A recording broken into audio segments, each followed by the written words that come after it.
Good afternoon, all of you. पहले में हमने सिर्फ इंट्रोडक्शन दिया था. अब मैं चाहता हूं कि आपको सिलेबस टॉपिक्स पर ही डिस्कशन दिया जाए. तो जो पहला टॉपिक है वो relations among various elastic constants. कल आपको हमने याद दिलाया था 3 इलास्टिक कांस्टेंट्स आपको पता थे.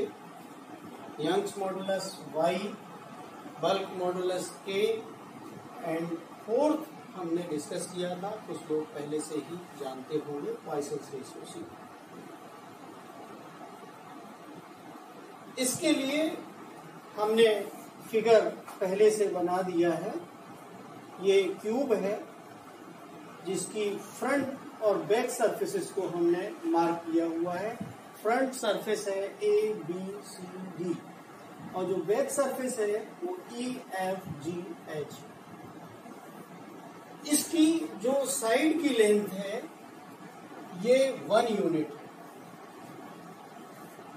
इसके आउटवर्ड हर सरफेस के perpendicular normal to the surface सारी सरफेस पे हमने एफ फोर्स लगा दिया है. जैसा कि आप जानते हैं कि फोर्स लगाने के बाद उनकी लेंथ में चेंज आना चाहिए, आएगा. ऐसा ही हम लोग एज्यूम करके चलेंगे.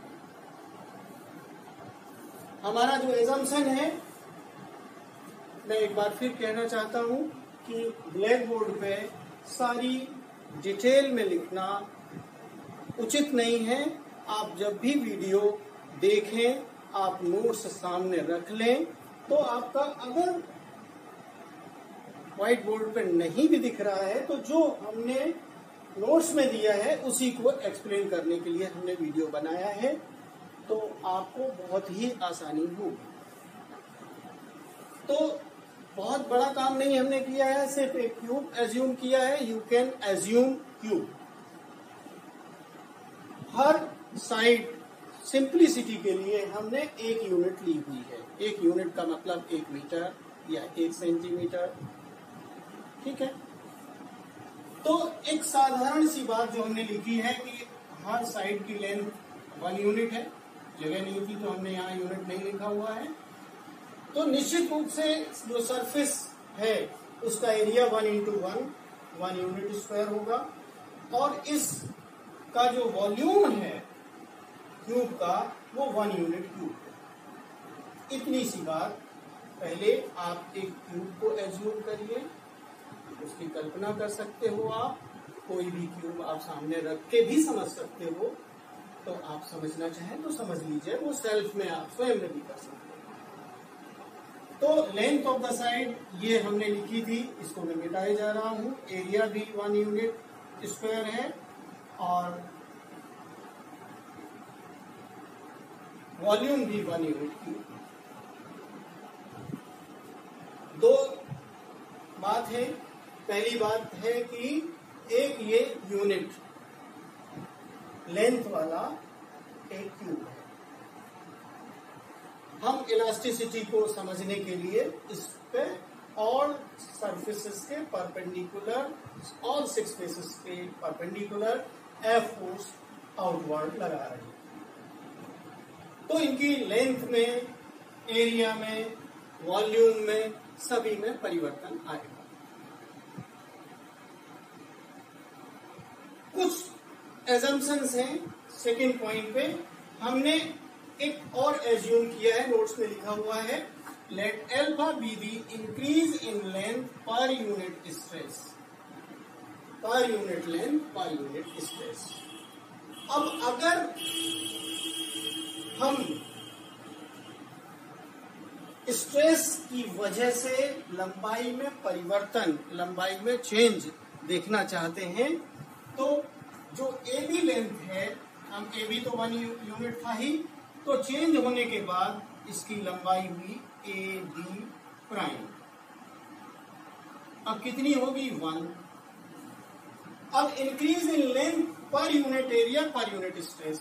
अब स्ट्रेस के बारे में और सुन लीजिए कि स्ट्रेस कितनी होगी. You can see stress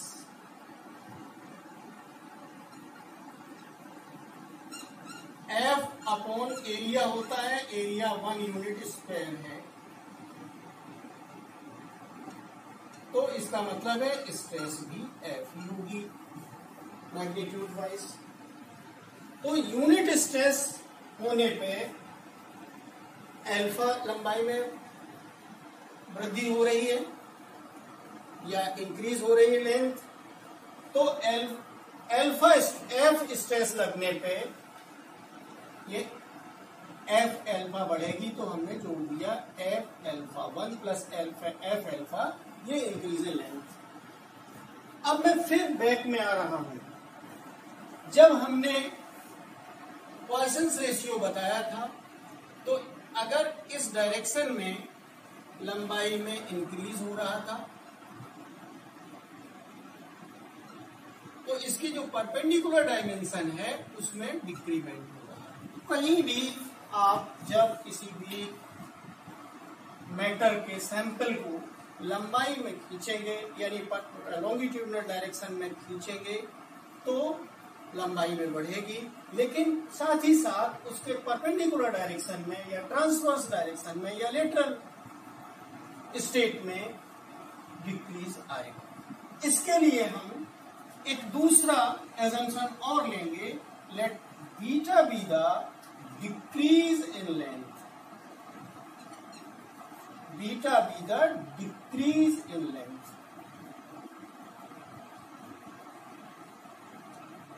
decrease in length per unit space per unit length per unit space. तो ये जो हमारी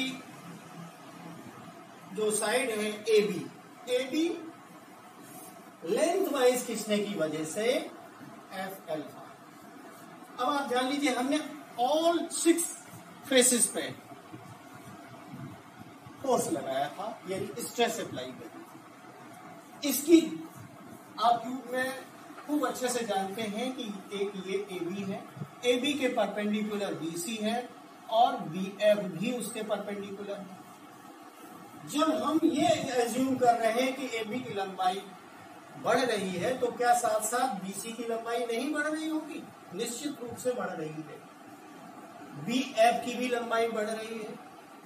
अब बी एफ की लंबाई वाली जो साइड है उसके परपेंडिकुलर है, तो इसके बढ़ने की वजह से डिक्रीज इन लेंथ आ रहा है। बी एफ में इंक्रीज इन लेंथ की वजह से ए बी में डिक्रीज इन लेंथ आ रहा है। Similarly, BC is also perpendicular to AB. Therefore, due to increase in length of BC, there is a decrease in length of AB as well. तो अब ये तो 2 हो गए, तो इसमें माइनस भी होगा, minus F beta due to increase in length of BC. There is a decrease in length due to increase in length of BC. तो एफ बीटा हुआ। इसी तरीके से बी एफ की लंबाई बढ़ने की वजह से ए बी में फिर घट रहा है, तो एफ बीटा फिर हम घटाएंगे। ध्यान रहे, मैं फिर रिवाइज कर रहा हूं, 2 एजम्पशन हमने लिए हैं, एक अल्फा दूसरा beta.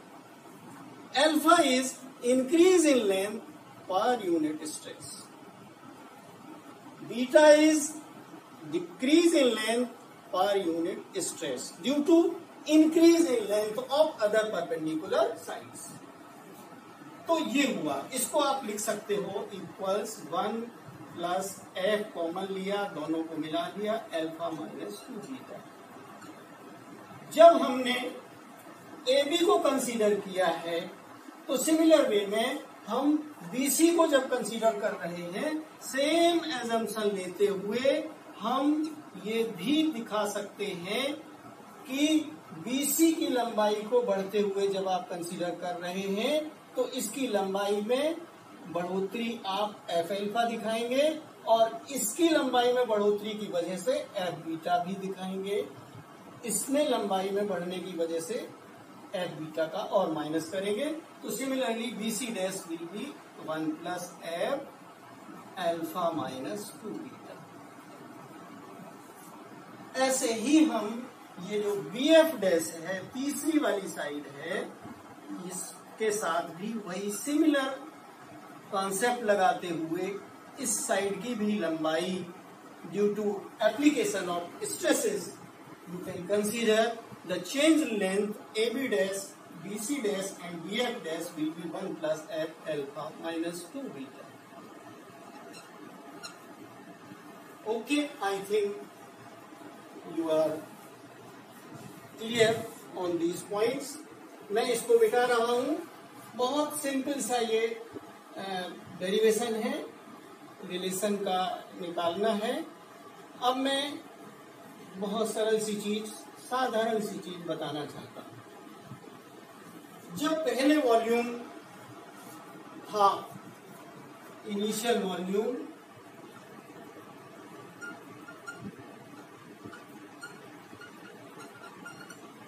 Equal to 1 unit cube, new volume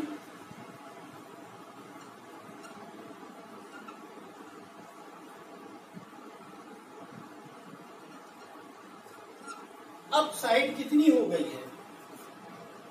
ये साइड भी उतनी है, दूसरी भी उतनी है, तीसरी भी यही है. अब भी क्यूब है. अब इसका भी होल क्यूब होगा. जैसे 1 का होल क्यूब होके 1 आया, अब होगा 1 plus F alpha minus 2 beta is the new side now or changed side now. Therefore, new value will be this one. चूंकि हम लोग बल्क मॉडुलस कंसीडर कर रहे हैं तो बल्क मॉडुलस लेके चलेंगे. तो बल्क मॉडुलस के लिए हमें चेंज इन वॉल्यूम चाहिए. तो हम पहले न्यू वॉल्यूम को सिंप्लीफाई करें. आई थिंक ये सब समझ चुके हैं. इसको मैं मिटा रहा हूं. Change in volume, change in volume equal to new volume 1 plus F alpha minus 2 beta whole cube minus 1. अब बाइनोमियल थ्योरम आप अच्छे तरीके से जानते हैं. मैं इसको मिटाई दे रहा हूं. आई थिंक आप समझ चुके हैं. ये ऊपर वाला भी मिटा देते हैं. इनका भी काम हो चुका है. रिलेशंस को जिंदा रखता हूं. लेक्चर 2 भी आप देख ही चुके हैं, ताकि स्पेस मिल जाए कम से कम लिखने से आप समझ सकें. आगे के लेक्चर्स में आप यही रखिएगा कि नोट सामने रख लेंगे तो हमें और कम लिखना पड़ेगा. समझाना, आपके दिमाग में कंसेप्ट्स को क्लियर कराना हमारा ड्यूटी है. तो अब ये A plus B whole cube है. तो इसमें आप क्या करोगे? 1 plus 3F alpha minus 2 beta 3A cube plus 3AB square, A square B, A cube plus 3AB A square B. ठीक है. A is 1.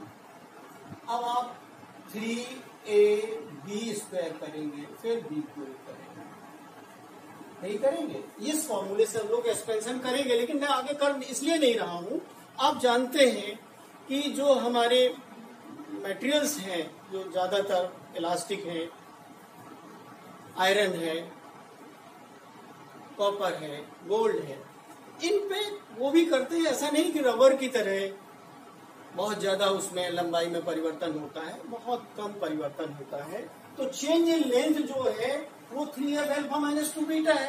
1 के कंपेरिजन में, इनिशियल लेंथ के कंपेरिजन में ये बहुत छोटा टर्म है, लेकिन एप्रिशिएबल है. इसी चेंज इन लेंथ को हम यूज कर रहे हैं. लेकिन आप जानते हो कि जो बहुत छोटी क्वांटिटी है उसका जब स्क्वायर आएगा, उसका क्यूब आएगा, तो बहुत छोटा होगा. निग्लेक्टिंग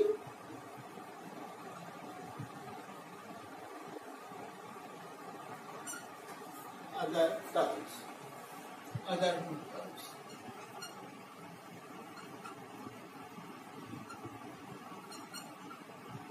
तो न्यू वॉल्यूम हम सिंपली वी डैश जो न्यू वॉल्यूम है, जिसको वी डैश आप एज्यूम कर सकते हो, वो 1 + 3f अल्फा माइनस 2 बीटा।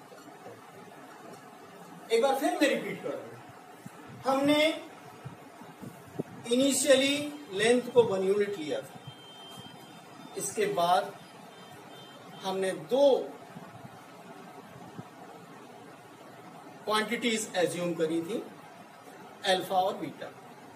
जैसा कि हमने बताया कि जब भी स्ट्रेस लगाई जाती है तो उस पर्टिकुलर डायरेक्शन में तो वो लेंथ इंक्रीज होगी और उसके परपेंडिकुलर डायमेंशंस में डिक्रीज होगी। तो हमने दोनों चीजों को एज्यूम किया, एक अल्फा को increase in length per unit stress, इसी तरीके से बीटा को decrease in length per unit stress due to perpendicular change in length in perpendicular directions. तो हमें न्यू साइड मिल गई 1 + f अल्फा माइनस 2 बीटा। तो अब इसका वॉल्यूम निकालने के लिए, चूंकि क्यूब पहले भी था अब भी क्यूब है, तो उसका होल क्यूब हो गया। चूंकि सिमिलर वे में सभी साइड इक्वल आई थी, 1 + f alpha minus 2 beta, 1 + f alpha minus 2 beta, 1 + f alpha minus 2 beta.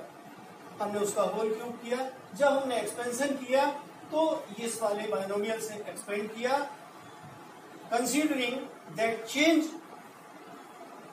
जो हमारा टर्म है कहने वाला f अल्फा माइनस 2 बीटा, ये बहुत छोटा है 1 के कंपैरिजन में, जो कि कंसीडर किया जा सकता है एक पावर के रूप में, लेकिन दूसरे पावर के रूप में इसको कंसीडर नहीं किया जा सकता, उसको निग्लेक्ट किया जा सकता है, उसकी होल क्यूब को भी निग्लेक्ट किया जा सकता है। तो इस तरीके से न्यू वॉल्यूम आ गया।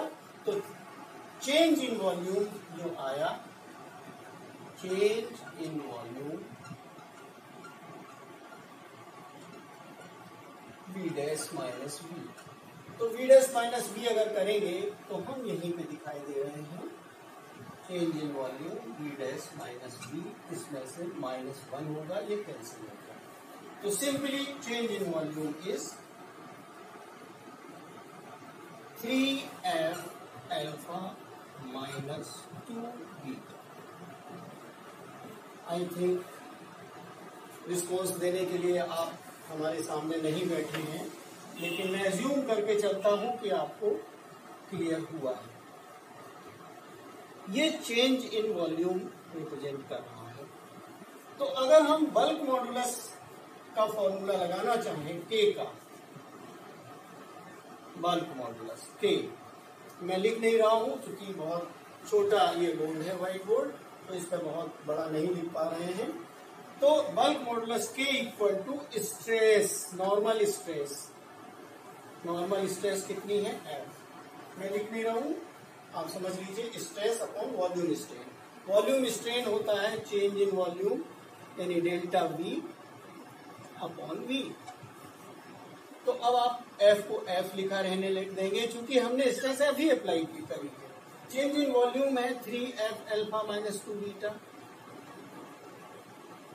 और ये 1 है, तो 1 से डिवाइड होने पे कोई फर्क नहीं पड़ता, सिंपली ये f कैंसिल। क्या बचा? मैं दोबारा लिखता हूं, इसको मिटा दे रहा हूं।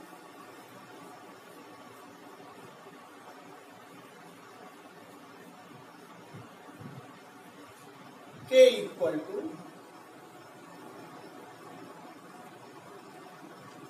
1/3 अल्फा माइनस 2 बीटा,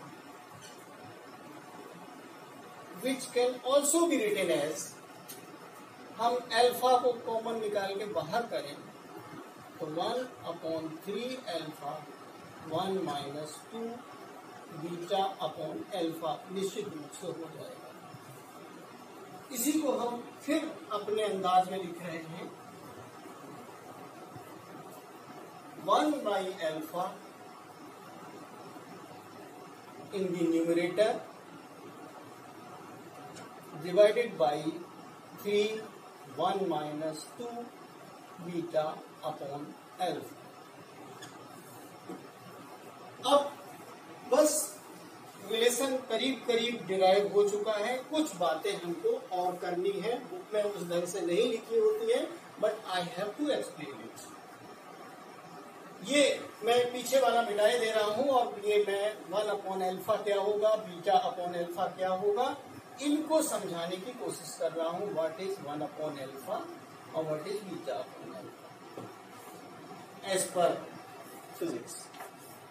आप ये जानते हो यंग्स मॉडुलस क्या होता है? यंग्स मॉडुलस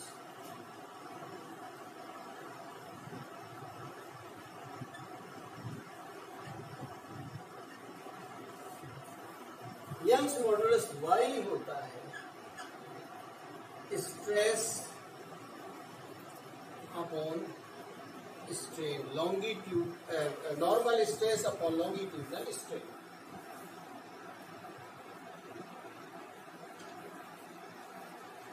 हमने स्ट्रेस को कितना लिया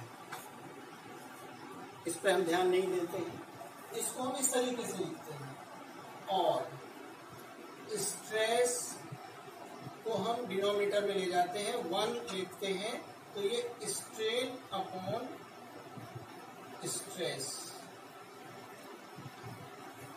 आई थिंक ये समझ में आ गया होगा कि now we shift stress from numerator to denominator, तो ये नीचे ही आएगा।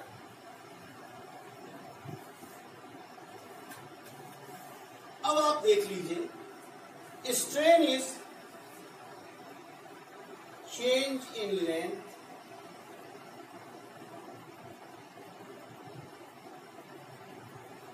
हमने यूनिट लेंथ लिया है, initial length, unit length,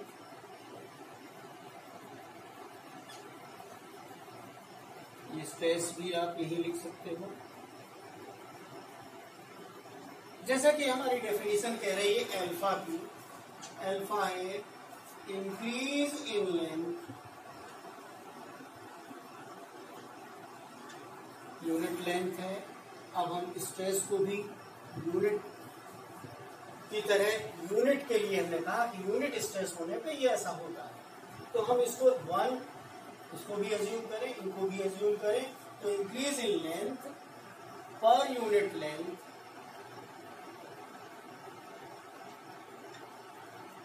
per unit stress. तो जब